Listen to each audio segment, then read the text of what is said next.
Dear friends, मैं रामफल मोर advocate Sonipat आपका no दिला चैनल में हार्दिक अभिनंदन और स्वागत करता हूं। हम सीपीसी पर चर्चा कर रहे हैं। सीपीसी के सेक्शन 10 तक का अध्ययन कर चुके हैं। आज सेक्शन 11 रेस जुडिकाटा के ऊपर चर्चा करेंगे। रेस जुडिकाटा क्या है, इसको समझने के लिए इससे पहले कि हम कोई और बात करें, आपसे प्रार्थना करूंगा कि एक बार सेक्शन की लैंग्वेज को देखें। सेक्शन क्या कहता है कि no court shall try any suit or issue in which the matter directly and substantially in issue has been directly and substantially in issue in a former suit between the same parties or between parties under whom they are any of them claim litigating under the same title in a court competent to try such subsequent suit or the suit in which such issue has been subsequently raised and has been heard and finally decided by such court। इस सारी definition को, इस सारे section को पढ़ने के बाद हम एक निष्कर्ष पर पहुंचते हैं कि इसकी बेसिक इंग्रेडिएंट्स क्या हैं। उन बेसिक इंग्रेडिएंट्स को देखेंगे तो क्लियर हो जाएगा सेक्शन, और आप देखेंगे कि शब्द रेस जुडिकेटा सबसे पहले लिखा है। तो रेस जुडिकेटा के अर्थ को, शाब्दिक अर्थ को समझें। रेस के माने है मैटर, सब्जेक्ट मैटर, और जुडिकेटा के माने है डिसाइडेड। अगर दोनों को मिलाकर के वो किया जाए तो सब्जेक्ट मैटर डिसाइडेड। और रेस सब जुडिस जो हमने सेक्शन 10 में पढ़ा, रेस के माने सब्जेक्ट या सब्जेक्ट मैटर या मैटर, और मतलब सब जुडिस के माने पेंडिंग। तो इसलिए इन दोनों सेक्शंस के 10 और 11 के अंतर को समझने की कोशिश करें। रेस के माने सब्जेक्ट मैटर और जुडिकेटा के माने डिसाइडेड और सब जुडिस के माने पेंडिंग। तो इसलिए क्लियर हो जाता है कि सेक्शन 10 वहाँ लागू होता है जहाँ मुकदमा लंबित है, और सेक्शन 11 रेस जुडिकेटा वहाँ लागू होता है जहाँ पर मैटर डिसाइड हो चुकी है। अब कैसे डिसाइड हो चुकी है, तो इसके बेसिक इंग्रेडिएंट को देखेंगे कि क्या है। ए मैटर डायरेक्टली और substantially in issue in former suit is in issue in later suit. एक बात डायरेक्टली या सब्सटेंशियली इन इशू है पहले वाले सूट में, और बाद वाले सूट में भी वही बात डायरेक्टली और सब्सटेंशियली इन इशू है। दूसरा है former suit has been decided, कि पहला सूट जो है डिसाइड हो जाना चाहिए, और वो डिसाइड होने पर ही दूसरे सूट में हम कहेंगे कि the matter has been decided. Suppose कि 2 केस एक ही टाइम में डाल दिए गए और एक सूट जो है पहले डिसाइड हो गया, दूसरा पेंडिंग है। तो जो सूट डिसाइड हो गया पहले, चाहे वो बाद में इंस्टीट्यूट हुआ था, that will be taken as former suit. अब तीसरी बात क्या है कि said issue has been heard and finally decided in former suit, कि वो बात जो है पूर्ण रूप से जो है ना सुनी जानी चाहिए, और सुन करके उसका पूर्ण निपटान हो चुका हो। और चौथी बात है कि both suits are between same parties and litigating under the same title or persons claiming under parties. यानी दोनों सूट उन्हीं पार्टियों के बीच में और उसी टाइटल के तहत, या पार्टीज का जैसे ए और बी था, बी ने ज़मीन किसी को बेच दी, ट्रांसफरर और ट्रांसफरी 2 शब्द हैं। अब जिसके हक में ज़मीन आ गई तो he has stepped into the shoes of that very transferor, और उनके बीच में सूट डिसाइड हो चुका है। तो ये रेस जुडिकेटा है। दूसरी बात कि फादर के बीच में और एक ए के बीच में और बी के फादर के बीच में मुकदमा चला। बी ने अपने बच्चों के नाम ज़मीन करवा दी, बच्चे कहें कि we were not party, they are stepping into the shoes of father B, तो इसलिए वो रेस जुडिकेटा होगा। इसलिए इसके ऊपर मैं आपको दो अथॉरिटी भी बता देना चाहता हूँ। एक तो AIR 1965 supreme court 948 Ishwar Singh versus Sarwan Singh, बहुत इंपॉर्टेंट केस है। दूसरा है AIR 1976 सुप्रीम कोर्ट 1645 लोना कुट्टी वर्सेस थोमा का केस था। ये दोनों जो है ना इस 4 के ऊपर बात करते हैं। जो इंग्रेडिएंट मैंने बताई कि both suit are between same parties and litigating under the same title or persons claiming under parties, तो ये दोनों अथॉरिटी रेलेवेंट हैं और इसके ऊपर वो है। अगला मैं आपको बता देता हूँ कि suit has been decided by a court of competent jurisdiction, यानी एक जुरिडिक्शन जिस कोर्ट की कम्पिटेंट थी उस कोर्ट के द्वारा उस मुकदमे का निपटान हो चुका है। Has been decided by the court of having competent jurisdiction. तो इसके ऊपर मैं आपको फिर केसला बताता हूँ। मोहम्मद एस लबाई वर्सेस मोहम्मद हनीफा, ये केस है और इसकी साइटेशन है AIR 1976 सुप्रीम कोर्ट 1569। अब इसमें मोस्ट इम्पोर्टेंट बात क्या है कि सेक्शन 11 जो आज हमने पढ़ा, जिसके मैंने बेसिक इंग्रेडिएंट्स आप लोगों को बताए कि किस तरीके से सेक्शन 11 कहाँ पर लागू होगा और क्या क्या उसके बेसिक इंग्रेडिएंट हैं, ये 6 वो हैं और इसके नीचे 8 एक्सप्लेनेशन दी गई हैं। उन 8 एक्सप्लेनेशंस को भी अगर हम पढ़ते हैं देखते हैं तो वो 8 एक्सप्लेनेशंस क्या कहती हैं कि पहली एक्सप्लेनेशन कहती है कि फॉर्मर सूट उसमें इशू सेटल हो गया और इसके लिए रेलेवेंट सेक्शन है ऑर्डर 14 जिसके तहत इशू फ्रेम होते हैं।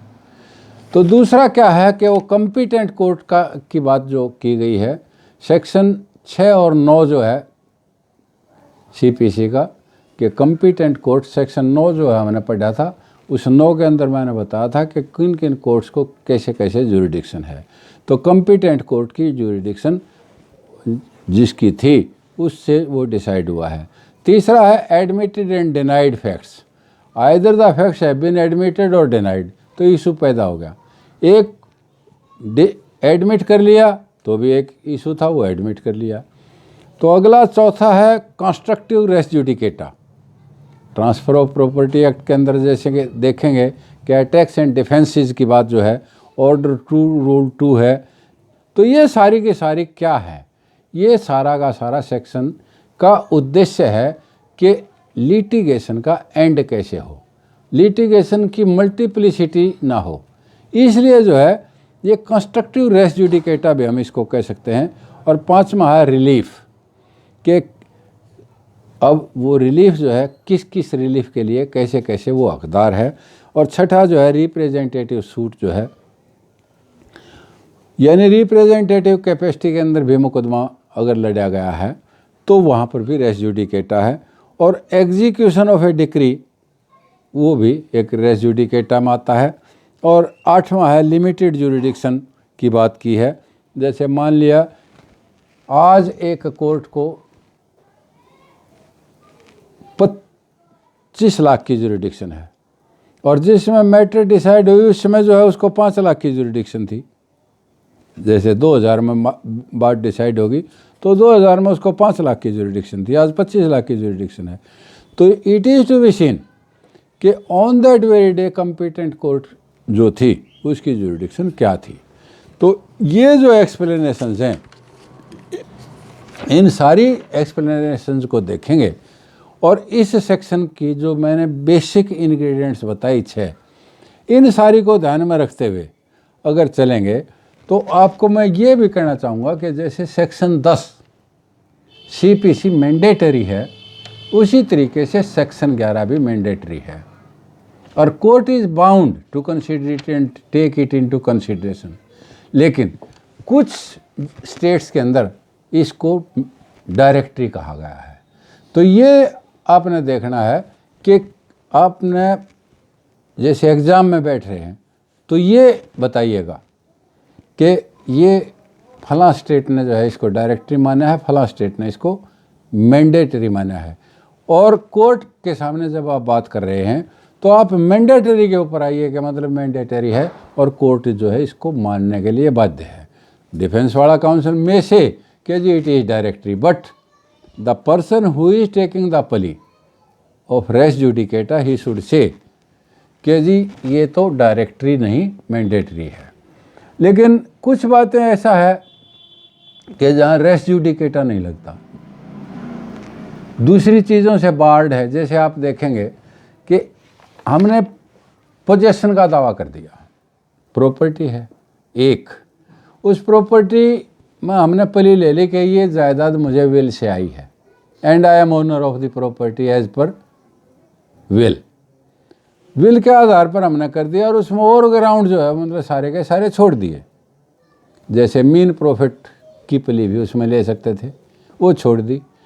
तो सूट फॉर पोजेशन डाला, मीन प्रॉफिट का आपने नहीं किया तो आप उससे रेस जुडिकेटा तो नहीं है, लेकिन आपने उस प्ली को वेव कर दिया। ऑर्डर 2 रूल 2 के अंदर जो है मतलब आप आ जाएंगे। कई बातें जैसे शेल डीड के आधार पर आपने कर दिया, विल भी आपके हक में थी, बाद में शेल डीड भी आ गई, आपने शेल डीड वाली बात को छोड़ दिया, विल के आधार पर आ गए, तो again you can not take that plea of sale deed. मान लिया वही जायदाद है, आपके पास ये दोनों वो नहीं थी, आप जो है मतलब एडवर्स पोजेशन की प्ली लेना चाहते हैं, ले सकते थे, but it was not taken, तो इसके माने जो वो गई। इसी तरीके से आप लैंडलॉर्ड के रूप में आ सकते थे कि मैं इस प्रॉपर्टी का लैंडलॉर्ड हूँ, टेनेंट था, मैंने तो इसको टेनेंट के रूप में दी थी, उसका पोजेशन है, मुझे चाहिए। Meaning thereby whatever plea has been raised by you the other pleas goes, मतलब other plea can not be taken subsequently. तो अब इसमें मोस्ट इम्पोर्टेंट बात क्या है कि सेक्शन 11 और section order 23 rule 1 sub section 3 are different. One bars a suit, other bars a remedy. जैसे अब आप इसको देखेंगे कि ऑर्डर 23 रूल 1 सब रूल 3 वो क्या कहता है, मतलब इसके ऊपर थोड़ा सा मैं ध्यान दिलाने की कोशिश करूंगा कि वो क्या है कि जब आपने मुकदमे को विड्रा किया तो उस समय मुकदमे को विड्रा करते दफ़ा if you have taken the plea और have made the request to the honourable court कि there were some technical defect and it can not proceed, यानी suit can not proceed without getting that technicality removed, और मैं इस दावे को withdraw करता हूं और विड्रा करके दोबारा इसे डालना चाहता हूं, तो जब तक आप ये परमिशन नहीं ले लेंगे तो दोबारा से बिना परमिशन के दावा नहीं डाल सकते। तो वो अलग से वहाँ पर रेमेडी जो है बार है और वहाँ पर सूट बार है। तो इसलिए मैं आपको ये बताना चाह रहा था कि ऑर्डर 23 रूल 1 और सब रूल 3 उसको एक बार देखें, मैं उसको पढ़ना चाहूँगा और मुझे आशा है कि आप लोग जो है इस बात को देखेंगे कि क्या कहता है। ऑर्डर 23 रूल 1 का 3, where the court is satisfied that a suit must fail by reason of some formal defect or that there are sufficient grounds for allowing the plaintiff to institute a fresh suit for the subject matter of a suit or part of the claim, it may on such terms as it thinks fit grant the plaintiff permission to withdraw from such suit on such part of the claim with liberty to institute a fresh suit in respect of the subject matter of such suit or such part of the claim. लेकिन यदि आपने permission नहीं ली और बिना permission के फिर दोबारा दावा डालना चाहते हैं तो then it will be barred, then the proceedings will be barred. तो इसलिए मैंने आपको बताया कि कई बार क्या होता है, एक आदमी ने दावा डाल दिया, ए ने दावा डाल दिया, बी ने भी दावा डाल दिया, उसी प्रॉपर्टी के बारे में डाल दिया, और this plea was not taken res judicata की कि इसकी तो दूसरा दावा पेंडिंग है, या रेस जो वो डिसाइड हो चुका था, दूसरे ने जब दूसरा डाला तो ए को इस बात का ज्ञान नहीं था, सीपीसी का ज्ञान नहीं था, या विश्व के उसको ये नहीं पता था कि this plea can be taken कि ये तो रेस जुडिकेटा है, कि पहले मैटर जो है डिसाइड हो चुकी है। He did not take the plea, और उसका रिजल्ट क्या हुआ कि पहली डिग्री भी पास होगी, दूसरी डिग्री भी पास होगी, both the decrees are correct.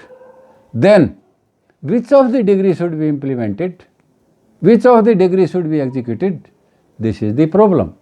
और इस सारी को हटाने के लिए ही ये सेक्शन इनेक्ट किया गया है।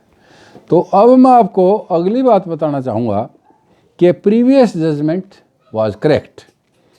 AIR 1960 सुप्रीम कोर्ट 941 जो है, इसके ऊपर सत्यधन वर्सेस देवरंजन बीवी का केस था।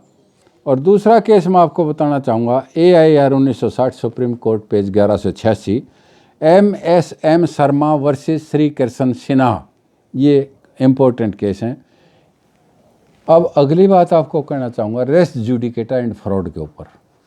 If a person has pleaded a fraud upon the court, और if a person has pleaded a fraud and on the basis of fraud that decree has been taken और he has been successful in getting a decree, तो क्या कहता है कि अगर fraud और collision के ऊपर कोई डिग्री ली गई है तो वहाँ पर रेस जुडिकेटा लागू नहीं होगा, there is no res judicata. तो इसके ऊपर केस ला है AIR 1986 पंजाब पेज 197, और इस केस का नाम है नक्षत्र Singh versus Jagir Kaur. This is a important case.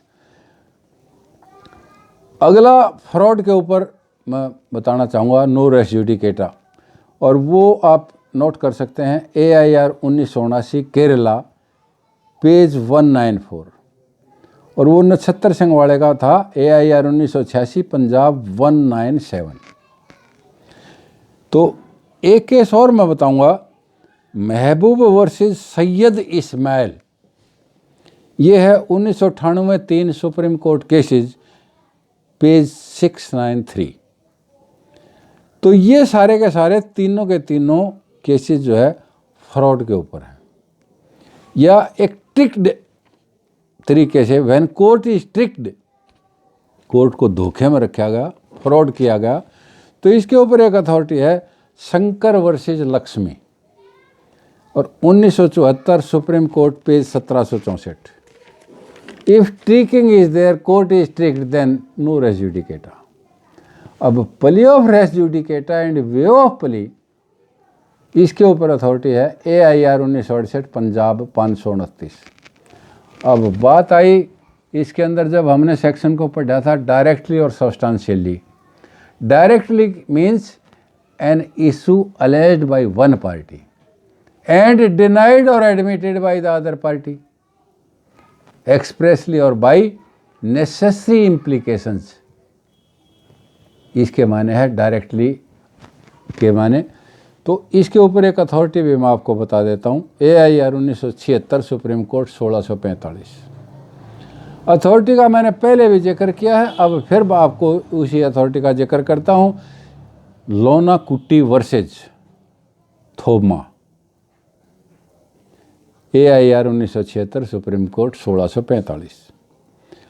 Substantially means a matter of some importance and value, उसे कहेंगे सब्सटेंशियली। तो उसके बाद अगली बात, जैसे हम 6 इंग्रेडिएंट पढ़ रहे थे, उसमें एक इंग्रेडिएंट थी हार्ड एंड फाइनली डिसाइडेड। तो if appeal is there matter has not been finally decided, क्योंकि continuity of appeal is the continuity of suit.